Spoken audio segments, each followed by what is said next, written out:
Bienvenidos nuevamente. Seguimos aventurándonos en esta aventura del nuevo ciclo del celibato o virginidad cristiana de Juan Pablo II dentro de este tema apasionante que es la teología del cuerpo.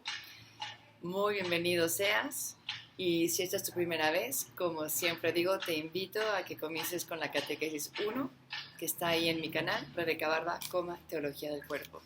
Y sin más, te invito a que comencemos. Hoy vamos a ver la catequesis 74 y se llama La vocación a la castidad en la realidad de la vida terrena. Bueno, y explicará cómo realmente la persona célibe, la persona que vive esta virginidad, está realmente afincada en este mundo. No son seres extraterrestres que han aterrizado en la tierra y viven extrañamente, sino como dentro de esta vida pueden realizarse plenamente en su sexualidad y en su manera de amar y de darse a los demás. Así que no te la pierdas. Vamos a empezar con una pequeña oración, si te parece. En nombre del Padre, del Hijo y del Espíritu Santo. Amén.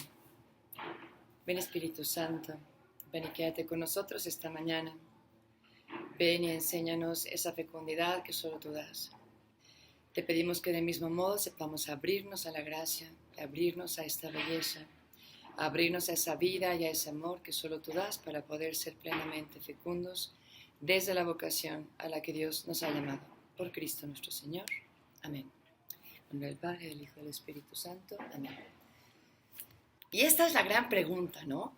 ¿Puede una persona que vive esta virginidad cristiana o este celibato ser feliz sin tener sus propios hijos?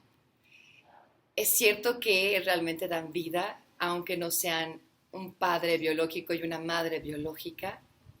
El mundo ve eso como un gran sacrificio, ¿no? Algo que de alguna manera nos está privando de una realización que todo ser humano debería de tener. En realidad es cierto, todo ser humano tiene que tener una realización de dar vida y dar vida en abundancia. Pero también es cierto que en este mundo hay gente que, por diferentes causas, no termina siendo ni un padre ni una madre biológica o un padre biológico. Y sin embargo, hay tantas maneras de ser fecundos. Pienso en las parejas que, por causas ajenas a ellos, son estériles y deciden adoptar a un hijo. ¿Por qué? Porque lo importante es amar, educar, llevar al cielo. Y la primera parte es dar a luz, pero no es la única parte. ¿Y cuántas personas huérfanas en el mundo de hoy, con padre y con madre vivientes, pero que viven en una orfandad tremenda? Mientras exista un huérfano de este estilo en este mundo, tiene una gran razón de ser el celibato y encontrar a padres y a madres espirituales que realmente dan vida, que realmente se preocupan, que realmente encuentran una realización en darse a todas estas personas necesitadas de cariño, de guía, de luz, de oración, de compañía, de caminar juntos. Algo así vamos a ver en esta cápsula, pero quería introducirla de esta manera. Esta catequesis la dio Juan Pablo II el 17 de marzo de 1982. Y dice así. 1. Continuamos la reflexión sobre la virginidad o celibato por el reino de los cielos, tema también importante para una completa teología del cuerpo. Y veíamos al finalizar el último ciclo cómo todo el hombre originario, histórico y escatológico nos está dando luz para entender nuestra vocación. Y una de las vocaciones al amor que menciona Juan Pablo II es precisamente el celibato o la continencia. Continúa, en el contexto inmediato de las palabras sobre la continencia por el reino de los cielos, Cristo hace una comparación muy significativa. Y esto nos confirma aún más en la convicción de que Él quiere erradicar profundamente la vocación a esa continencia en la realidad de la vida terrena, abriéndose así camino en la mentalidad de sus oyentes. Está hablando de que en realidad lo que decíamos hace ratito, el célibe no vive en Marte ni está en esta vida como un objeto religioso no identificado, sino que en realidad está aquí siendo célibe, pero siendo plenamente hombre, plenamente mujer, en esta realidad que vivimos de todos los días, donde pues, tenemos que aprender a entenderles y a convivir con ellos. Yo recuerdo yendo de misiones que estábamos en un pueblo y por alguna razón tenían que llevar al padre de regreso al campamento y yo me tenía que seguir quedando con las familias que estábamos evangelizando en el pueblo. Y le pedí a una familia que regresara a sacerdote. Y ya en la noche les pregunté que cómo les había ido. Y recuerdo claramente que me dijeron, ¿no? O sea, muy bien, Miss, pero la verdad es que se subió al padre a la camioneta y no sabíamos ni qué hablarle. O sea, es que nunca habíamos tenido a un sacerdote sentado a nuestro lado y nos pusimos un poco nerviosos, ¿no? Obviamente solté la carcajada y les dije, el sacerdote es una persona real de este mundo, normal. Le puedes preguntar cuál es su comida favorita, si se lavó los dientes, cuál es su deporte favorito, qué es lo que le ilusiona, qué es lo que le preocupa. Pueden platicar de las misiones, de con quién habló y con quién tú hablaste. O sea, no tienes que sentarte en una camioneta con un sacerdote y empezar a hablarle de temas de teología y del cielo y de Dios y ponernos a rezar en el camino. Son gente que te puede contar un chiste, es gente que puede gozar de un paisaje, es gente que te pregunta si interesa realmente cómo está tu familia, no hay más. Pero sí me llamó la atención que se hubieran puesto tan nerviosos. Creo que vivimos en un mundo donde cada vez los vemos como gente más rara, ¿no? Ay, qué raro célibe, ¿no? Ay, qué raro sacerdote, ay, qué raro religiosa, ¿no? Como si fuera gente que le falta algo. Por eso no dejes de ver estas cápsulas para entender mejor y desde dentro, porque yo soy célibe, qué hay de raro en estas personas, si es que lo hay, o qué hay de normalidad que yo me estoy perdiendo y por eso hasta me da nervio platicar con estas personas, ¿no? Bien, luego comienza a explicar una palabra que es clave para entender esta catequesis, es la palabra eunuco, y dice aquí, enumera en efecto 3 categorías de eunucos, porque recuerda que estamos partiendo de algunos versículos del Evangelio donde el Señor está hablando específicamente de los eunucos, ¿no? Dice Mateo 19:10, no todos son capaces de entender esta doctrina, sino solo aquellos a quienes se les ha concedido, porque hay eunucos que han nacido así del seno de su madre, y hay algunos que han sido hechos eunucos por los hombres, y hay otros que se han hecho eunucos por el reino de los cielos.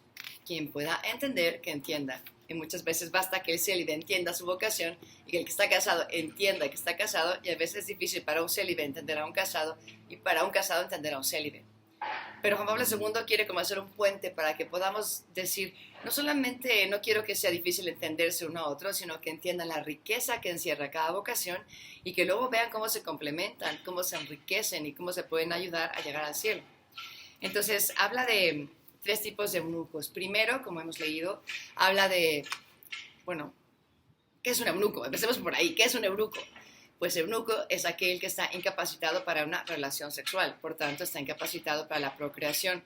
Pero aquí específicamente hablando del matrimonio, está imposibilitado para engendrar vida dentro del matrimonio. Y pone 2 ejemplos. Uno de una imposibilidad que es física, ¿no? Aquel que nace así. Otro que es una imposibilidad porque lo han castrado, porque esa persona, en la antigüedad se usaba mucho, ¿no? Que había algunos que los castraban para cuidar de las múltiples esposas de los gobernadores o de los jefes de gobierno, etcétera, ¿no? Entonces, había una imposibilidad física, ya fuera porque habías nacido así o porque un ser humano te había hecho así, ¿no? Contra tu voluntad. No era voluntario. Y aquí Jesús empieza a hablar de una tercera categoría de eunuco. ¿Por qué habla de la palabra eunuco? Porque en su tiempo los judíos la entendían perfectamente, o sea, entendían que últimamente un eunuco no podía procrear. Y le va a dar un giro a esta palabra. Dice, tú entiendes la palabra eunuco, pero hoy te voy a explicar una tercera categoría de eunuco que tú no conoces, y es aquel que no va a procrear, pero no precisamente porque lo haya forzado o no tenga otra posibilidad, sino estoy hablando de alguien que voluntariamente y por una causa grande que es el reino de los cielos pueda decidir hacerse eunuco de alguna manera para vivir una vocación célibe o de virginidad cristiana. Quizás tú te preguntas, ¿y por qué? O sea, ¿por qué alguien quisiera hacerse, ¿no? O sea, en el sentido de optaría por no tener hijos, ¿no? Y esta es la gran pregunta que iremos contestando poco a poquito. 2. La distinción es muy clara y muy profunda, no obstante, profunda y elocuente es también la comparación. 2. La distinción es muy clara y muy profunda, no obstante, profunda y elocuente es también la comparación. Aquí está Jesús ayudando a la cultura de este tiempo, ¿no? A volver, como que vamos a volver a aprender, quizá no hemos aprendido perfectamente todas las posibilidades del ser humano y les está hablando a todos los judíos. Cristo habla a los hombres a los que la tradición de la antigua alianza no había transmitido la idea del celibato o de la virginidad. El matrimonio era tan común que solo una impotencia física podía constituir una excepción al mismo. La respuesta dada a los discípulos se dirige al mismo tiempo, en cierto sentido, a toda la tradición del Antiguo Testamento. Lo confirma un solo ejemplo, y aquí habla del ejemplo de la hija de Jefté, este jefe de gobierno que pues le pide a Dios, no vamos a fijarnos en la historia o por qué sucedió esto, simplemente quiero que vean lo que para un judío era el poder casarte y tener hijos, era estimado como el valor más grande y la más grande lepra que te podía pasar o calamidad de que no pudieras tener hijos. Entonces, este jefe en una guerra le pide a Dios que si él gana, le ofrece la primera persona que salga a recibirlo en su casa. Y para su sorpresa, al salir, quien le sale a recibir es su hija, la hija amada. Y le platica, hija mía, le hice una promesa al Señor y te tengo que sacrificar porque hemos ganado la batalla. Y ella no le contesta, no papá, no cumples tu promesa, o no papá, no me mates. Simplemente le dice, wow, o sea, seguro se sorprendió, pero en el texto dice, muy bien, pero déjame ir con mis amigas a llorar mi virginidad. Es decir, no tanto le importa el que va a morir, cuanto que va a morir sin haber tenido hijos, sin haber sido madre. Va a morir virgen y en la mentalidad judía era lo peor que te podía pasar. Ese es el 2, ya no lo voy a leer, ya se los expliqué, está más padre así. 3. En la tradición del Antiguo Testamento, por lo tanto, no hay lugar para este significado del cuerpo que Cristo quiere ahora, al hablar de la continencia por el reino de Dios, exponer y revelar a sus discípulos. ¿Qué significado? Pues aquí Jesús está hablando del significado esponsal del cuerpo. Y aunque los judíos realmente no conciben una vida fecunda y santa sin tener hijos, aquí Jesús les va a explicar un poquito más, ¿no? Como una virgen o un virgen no es un desperdicio, no es una persona abandonada por Dios y sí, no es un castigo que le llega de arriba, ¿no? Y continúa diciendo, entonces el matrimonio no era solamente un estado común, sino que en esa tradición había adquirido además un significado consagrado por la propia promesa hecha a Abraham por el Señor. Leamos, es hermoso, Génesis, no tiene que tener más explicación. O sea, ellos se basaban en esta promesa hecha a Abraham por Dios para decir, obviamente, la mejor manera de atraer la bendición de Dios es teniendo muchos hijos, porque el Señor le dijo a Abraham, he aquí mi alianza contigo, serás padre de una muchedumbre de pueblos, te haré sobremanera fecundo, te convertiré en padre de naciones, y de ti nacerán reyes y estableceré mi alianza contigo y con tu descendencia después de ti, de generación en generación, una alianza eterna de ser tu Dios y el de tu descendencia después de ti. Por eso, dice Juan Pablo II, en la tradición del Antiguo Testamento, el matrimonio como fuente de fecundidad y de procreación en relación con la descendencia era un estado religiosamente privilegiado, ¿no? Bueno, y obviamente Jesús dice que hay que casarse, ¿no? Es el estado natural que tenemos, que es bueno tener hijos, pero aquí lo que les va a ayudar es a entender que no solo hay hijos biológicos, sino que uno puede ser un verdadero padre o una verdadera madre sin tener hijos biológicamente. Yo creo que él también estaba pensando en su propio padre, un verdadero padre que fue San José. Pero San José no fue un verdadero padre en el sentido biológico. Él fue un verdadero padre, aunque fue un padre espiritual, el padre putativo, como le llaman, ¿no? Y en realidad, digo, hablando de esta nueva manera de vivir que quiere explicarles Jesús, me pongo a pensar y digo, wow, pensemos en la fecundidad, por ejemplo, que han tenido los santos en la historia, la estela que dejan en sus enseñanzas y cómo han alimentado y dado vida a tantas personas. Y pensemos también cómo, pues hoy en día somos 2.2 billones de cristianos. De alguna manera que comenzamos a existir a partir de 12 que fueron apóstoles de Jesús. Creo que es una proporción de bastante fecundidad, ¿no? Que de estos 12, ahora seamos tantos cristianos que seguimos alimentándonos y teniendo vida debido a su fidelidad, debido a los mártires que dieron su vida por nosotros, debido a todos aquellos que confesaron su fe. Tú y yo hoy podemos gozar de esta belleza y de nuestra relación con Dios. Han dado vida, y no precisamente biológica, dieron vida en abundancia en otras maneras. Bien, como vemos, termina el número 3, todo hablaba en favor del matrimonio, ¿no? Tanto simplemente la observación natural de la unión de un hombre y una mujer, como acabamos de explicar, en este sentido como espiritual y religioso, el judío entendía perfectamente que lo único posible era casarse, y si no te casabas simplemente significaba que tenías una impotencia física, punto, pero el resto de las personas tenía que casarse. Y llega Jesús con su vida a ser el primer célibe, ¿no? El primero que en realidad abraza este estilo de vida durante todos sus años de existencia.